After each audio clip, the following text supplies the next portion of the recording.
Okay pa po ba kayong lahat? Mga kapatid at mga kababayan, malinaw po nating narinig sa pambungad na pananalita ng kapatid na Edwil Sabala ang pinakalayunin ng malakihang pagkilos na ating sama-samang isinasagawa sa araw na ito.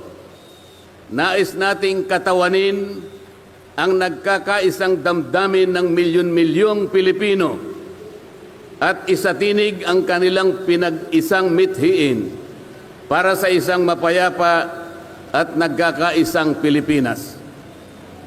Kaugnay nito, binanggit din po ang ating kagustuhan na ipaalam sa mga opisyales ng ating pamahalaan ang ninanais at pinapangarap na maayos at epektibong paglilingkod at paglutas sa lumalalang kahirapan na pinalubha pa ng katiwalian at korupsyon, kalamidad, kriminalidad, bangayang pampolitika at iba pa.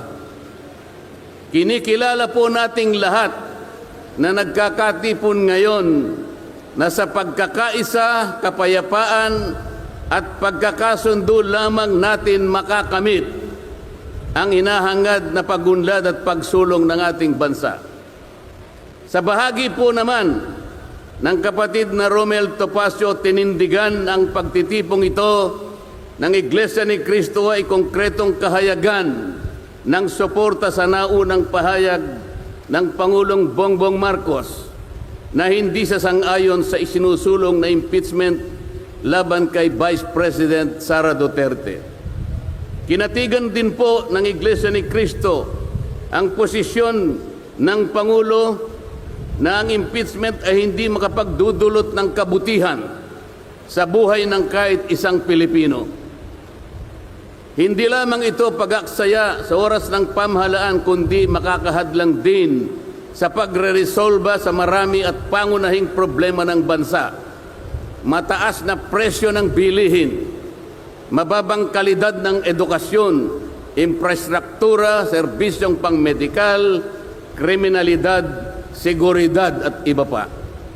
Higit sa lahat, ang pagsusulong ng impeachment ay mauuwi lamang sa pagtatalo-talo at papagkakampi-kampi, hindi lamang ng mga mamamayan, kundi pati na rin ng mga opisyalis ng gobyerno.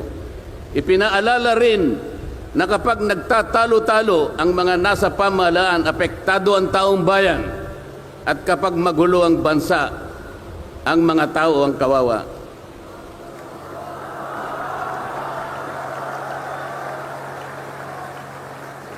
Lagyan po natin ng konteksto ang dalawang pagpapahayag na nauna upang lalong mabigyan ng diin ang kahalagahan ng pagkakaisa, pagkakasundo at kapayapaan sa ikalulutas ng panganib na dulot ng kahirapan dahil sa lumulubhang katiwalian, korupsyon, kalamidad at lalo lamang napabibigat ang buhay at pamumuhay ng ating mamamayan.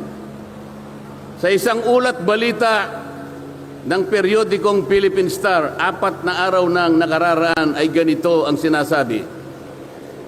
Based on a recent SWS survey, an estimated 17.4 million Filipino families considered themselves poor in the last quarter of 2024. This number represents 63% of the surveyed respondents, the highest self-rated poverty in 21 years. Across the country, Mindanao had the highest self-rated poverty at 76%, followed by Visayas at 74% and Luzon at 55%. Mga kababayan, sa tayang 5 ang miyembro ng bawat pamilyang Pilipino, nangangahulugan na aabot sa 87 milyong Pilipino sa ngayon ang nagsasabing sila ay mahirap. Katumbas ito ng 75% ng ating populasyon ngayon na tinatayang 116 million o mahigit pa. Gusto ko pong banggitin sa inyo at kailangan malaman ninyo na sa taong ito ang ating national budget ay nagkakahalaga ng 6.3 trillion pesos. Ito po ang ating national spending. Ang ibig sabihin, ito pong halagang ito ang gagamitin dapat ng pamahalaan upang tugunin ang lahat ng pangangailangan, pangkabuhayan, panglipunan, pangkalusugan, pangedukasyon, pangseguridad, lahat ng kakailanganin alang-alang sa kapakanan ng bawat isang Pilipino. 6.3 trillion pesos. Ngunit,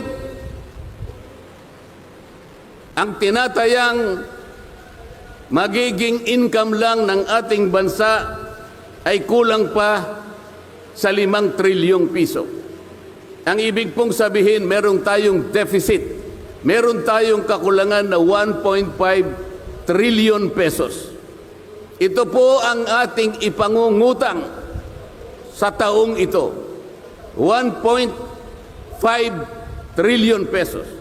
Ibig sabihin po, bawat araw tayo'y gagasta ng 17.6 billion pesos. Yun po yung ating gasta. Araw-araw. Ngunit ang ating kinikita ng bansa ay 13.4 billion pesos lamang.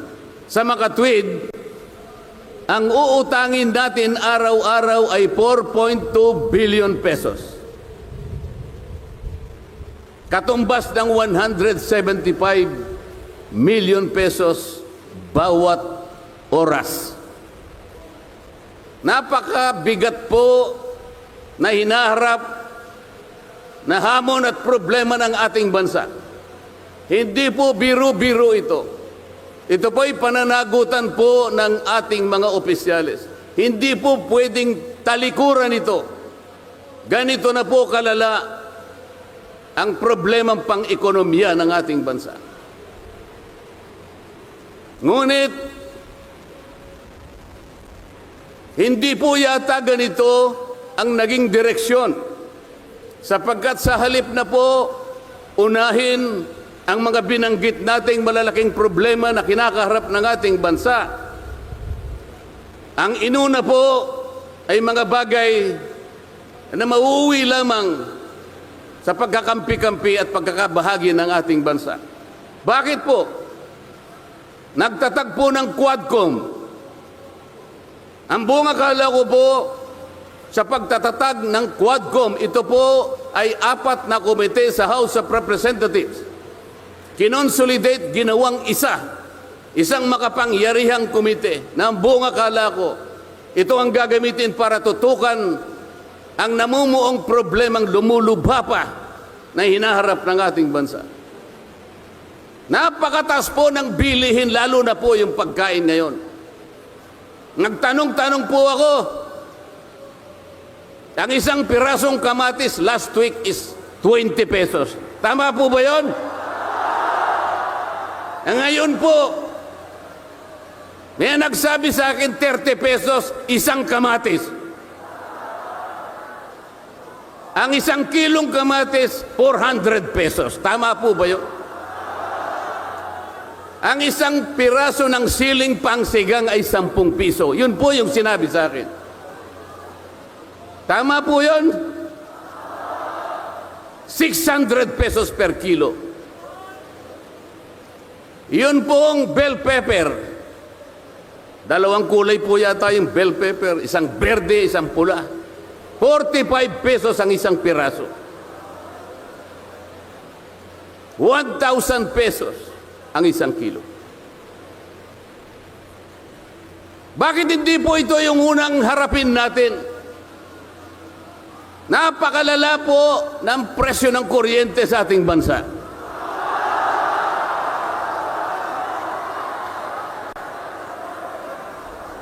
Meron po akong isinulong na 10 panukalang batas na ang tanging layunin ay ibaba ang kuryente sa bansang ito.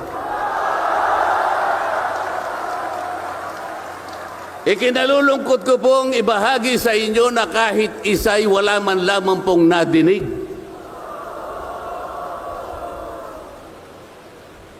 Ano po yung dininig? Pinatawag ang dating Pangulong Duterte, pinatawag ng Quadcom.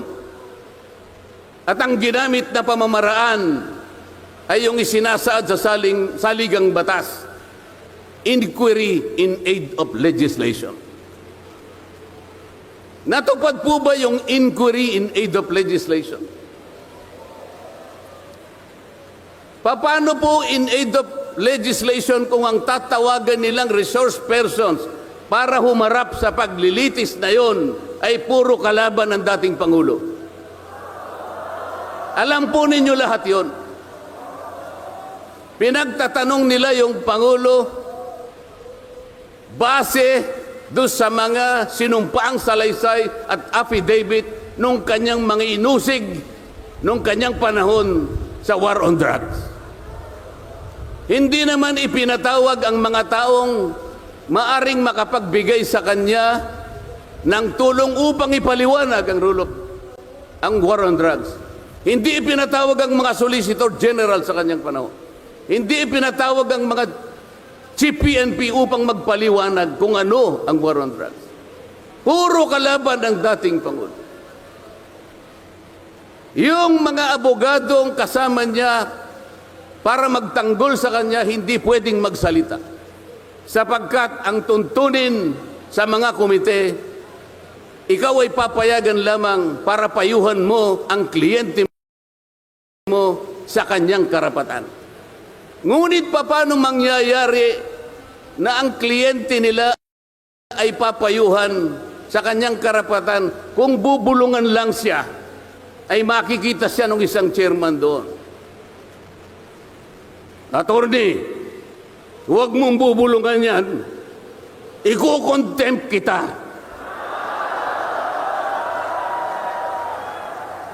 Nasaan na po yung sinabi sa saligang batas na lahat ng inuusig ay meron siyang karapatan sa abogado? The right to counsel.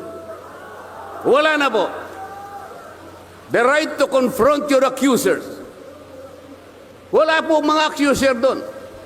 Ang ginagamit po ay mga sinumpaang salaysay, hindi man lang i-authenticate, ipinalagay na totoo lahat ang nakasaad ng mga aligasyon. Anong gagawin ng isang tao sa harap ng ganito na walang rule of law at walang due process? Ito po ang pinag-umpisahan ng kaguluhan at pagkakahati-hati.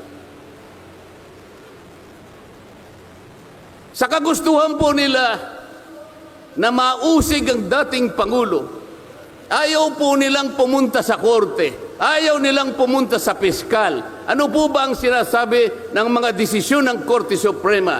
Kapag ka napatunayan nyo ang isang tao ay maaring nakagawa ng kahit anong paglabag sa lahat ng batas, anumang batas, dalhin ninyo sa piskalya, dalhin ninyo sa korte.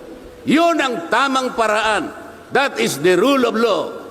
Ngunit bakit kayong Quadcom ang gumagawa nito? Ang Quadcom ay hindi piskal. Ang Quadcom ay hindi korte. Nagkukunwa lang na korte. Yung mga chairman ng 4 na komite doon, wala ni isang abogado. Pero naalala ko yung isa doon, kamukha ni Attorney Agaton.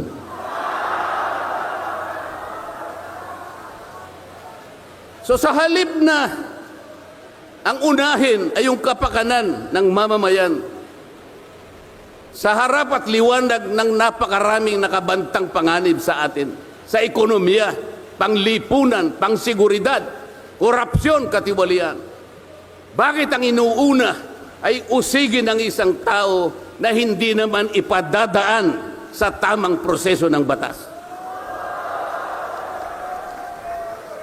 Pangalawa, tinawag po nila ang pangalawang Pangulo sa 2 pagkakataon. Una po, nung magpipresent siya ng budget,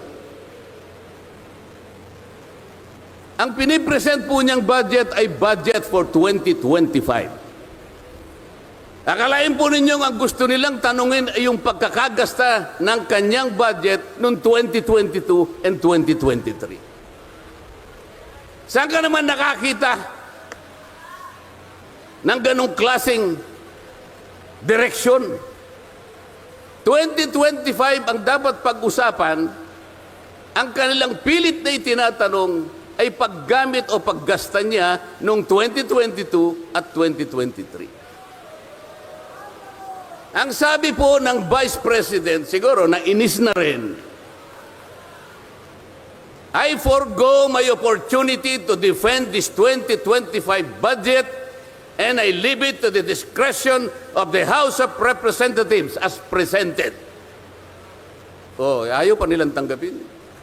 Nang ibig sabihin, ayaw ko nang idepensa sa inyo. Bahala na kayo.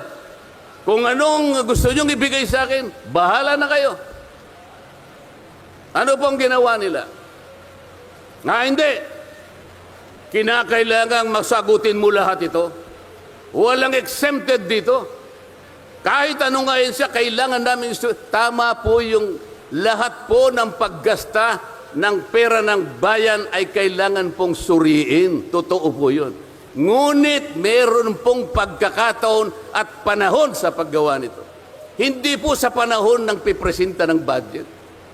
So ang ginawa po nila, tinawag uli ang pangalawang Pangulo sa isang pagdinig sa isang committee na kung tawagin ay Committee on Good Government.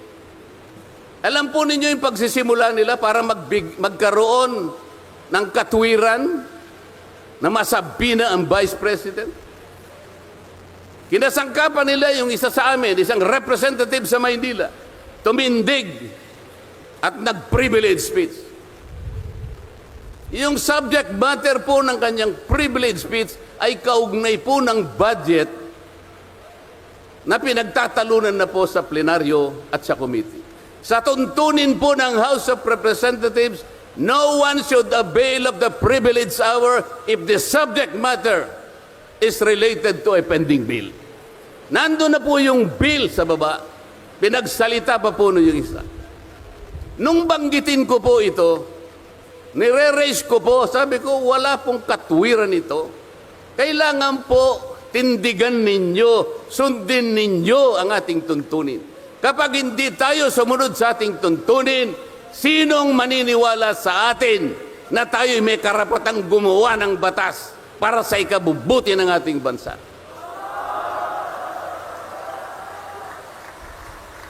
Ang sabi po ng chairman, noted. Saan ka naman nakakita ng ganun? Ang House of Representatives ay lugar ng pagdidebate. Doon masusuri kung sino ang may katwiran. Kung hindi magsasalita ang chairman. At pagkatapos po, sinabi ko pa,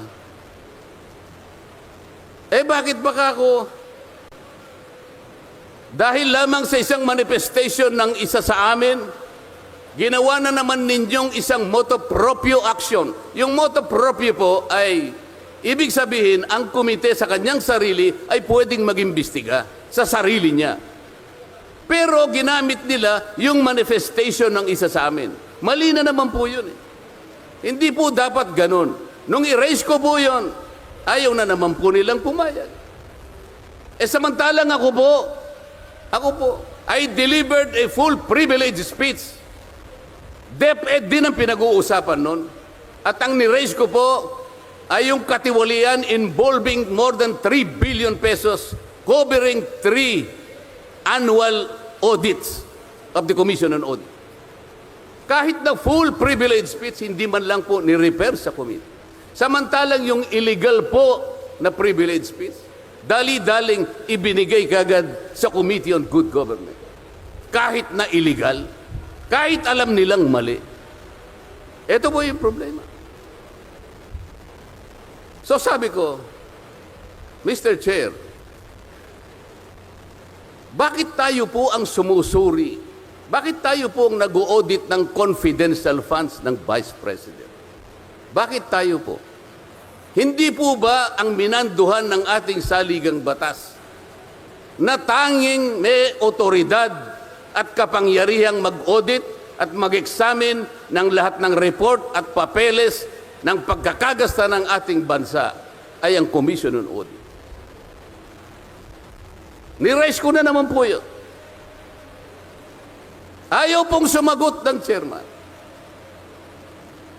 Ang pinasasagot po sa akin ay yung hindi abogado. Sabi ko, Mr. Chair, nilapitan ko po sila. Mr. Chair, huwag naman pong ganito. Ilagay naman po natin sa konteksto at sa regulasyon ng ating ginagawa. Tinatanong ko po ay isang constitutional issue. Bakit ang pasasagutin mo sa akin ay hindi man lang abogado? Huwag mo naman akong insultuhin.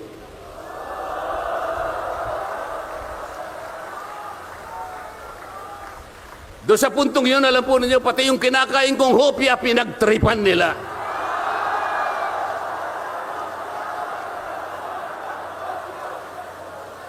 Ang Iglesia ni Cristo ay hindi po laban sa impeachment, sapagkat ang impeachment ay itinatadhana sa saligang batas. Ngunit, kung ang paraan ng pagsasagawa nito ay wala sa batas at wala sa tuntunin, ito na naman ay pagmumulan ng kaguluhan, pagmumulan na naman ng pagkakabahabahagi ng ating bansa. Ito po ang gusto nating iwasan. Ito po ang gusto nating iwasan. Iniimbestiga nila po yung confidential funds. Ang tanong ko po, Mr. Chairman, mahigit pong 400 opisina at ahensya ng ating pamahalaan ang tumatanggap ng confidential funds. At sila din ay natatawagan ng pansin ng Commission on Audit. Bakit naman isang opisina lang ang pinipilit niyong usisain? Hindi ba masyadong halata namang pamumulitika yan? Ito po yung gusto nating liwanagin. Hindi po tayo laban sa pag-iimbestiga ng katiwalian. Ilagay po natin sa ayos. Sana man lang kumuha sila ng ilang pang mga bahagi ng opisina na kagaya din ng paggagamit ng confidential funds, sapagkat ang layunin po raw ay makagawa ng batas. Kung talagang gusto ninyong gumawa ng batas, kasi po in aid of legislation, palagi po ito ang nagagamit, inquiry in aid of legislation. Nasa saligang batas po naman talaga ito eh. Kaya lang, meron pong limitasyon ang inquiry in aid of legislation. Ano po yung unang limitasyon? Kailangan po meron ka ng nakabalangkas na batas, panukala. Hindi mo lang makumple-kumpleto sapagkat nag-aatubili ka, baka merong impact ito sa ibang sektor. Kaya tatawag ka ng mga tao na makatutulong sa'yo para sa ganun makumpleto mo ang iniisip mong panukalang batas. Pagka ganun, alam niya kung sinong tatawagin niya. At alam niya rin kung anong itatanong niya. Hindi po ganun ang nangyayari ngayon eh. Dahil nga wala na pong rule of law, basta na lang sila tatawag ng kahit sino sapagkat hindi naman po talaga ang layunin ay gumawa ng batas kung hindi usigin ang taong gusto nilang usigin. Ito po ang nangyayari ngayon. Kaya nga po, dahil sa kagustuhan nila na talagang usigin ng ICC ang Pangulong Duterte, alam po ninyo, yun lang ang tanging layunin. Sa 13 pagdinig ng Quadcom, 13, nakapaggawa lang sila ng isang batas na kahit siguro po high school graduate pagtatawanan niya yung kanilang panukalang batas. Bakit po? Yung definition na definition lamang po ng extrajudicial killing ay talaga pong matatawa ka na. Tayo ko na pong pahabain yun. Ibig sabihin, ang layunin talaga ay hindi in aid of legislation, kung hindi in aid of prosecution, in aid of persecution.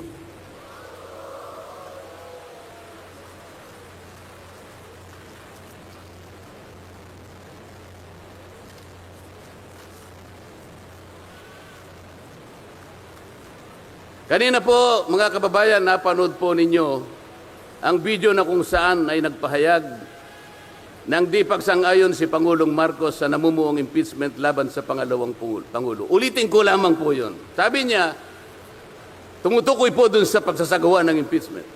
This is not important. This does not make any difference to even one single Filipino life. So why waste on this? What will happen if somebody files an impeachment? It will tie down the House. It will tie down the Senate. It will just take up all our time, and for what?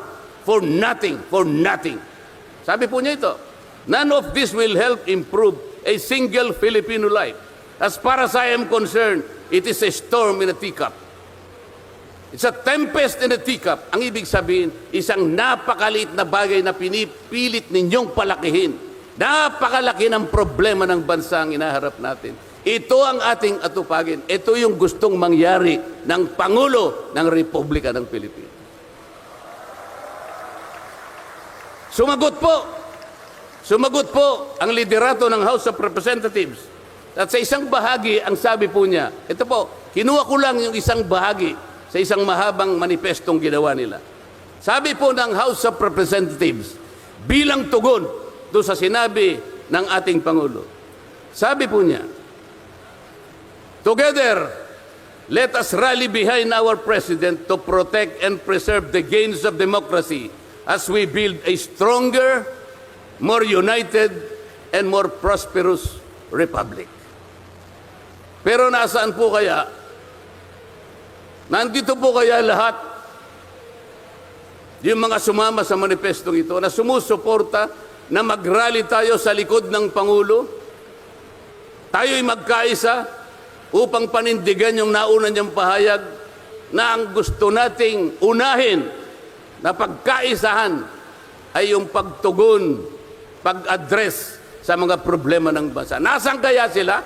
Nandun kaya sila sa likod ng Pangulo o tayo lang lahat? Sa makatuwid tayo pong lahat ngayon na sama-samang nagkakatipon ngayon na hindi ko mabilan kung ilang, baka meron 1 milyon po yata. Tayo pala ngayon ang nagkakatipon sa diwa ng tunay na kapayapaan at pagkakaisa na nagrarally ngayon. Sapagkat tayo lamang ang nasa likod ng Pangulo sa kagustuhan niya na harapin natin ang mga hamon at nagbabantang problema ng ating bansa. Sapagkat, sabi niya, totoo naman, ang impeachment ay hindi makapagbibigay kahit anong butil ng kabutihan sa buhay ng isang Pilipino. Bago po ako magtapos, ay nais ko pong sipiin dito ang butil ng kaalaman na inalaw sa isang 1957 Nobel na ang pamagat ay Atlas Shrugged ni Alice O'Connor, na kilala sa taguring Ayn Rand. Ang sabi po niya, sa English muna po, pasensya na po kayo. When you see that in order to produce, you need to obtain permission from men who produce nothing. When you see that money is flowing from those who deal not in goods but in favors, when you see that men get richer by grab and pull, not by work, and your laws don't protect you against them but protect them against you. When you see corruption being rewarded and honesty becoming a self-sacrifice, you may know that your society is doomed. Kapag nakikita po ninyo na para tayo ay mag-produce, ay hingi pa tayo ng permiso sa mga taong hindi naman nakakapag-produce, at nakikita po nyo na umaapaw ang pera sa pamagitan ng patagong transaction at hindi sa pamagitan ng mga merchandise na nakikita natin. At nakikita ninyo kanya na yung iba ay lalong nagiging mayaman sa pamagitan ng katiwalian at hindi sa pamagitan ng trabaho. At ang mga batas ninyo, sila pa ang pinoproteksyonan. At ang batas ninyo ay sila pa ang lumalaban sa inyo.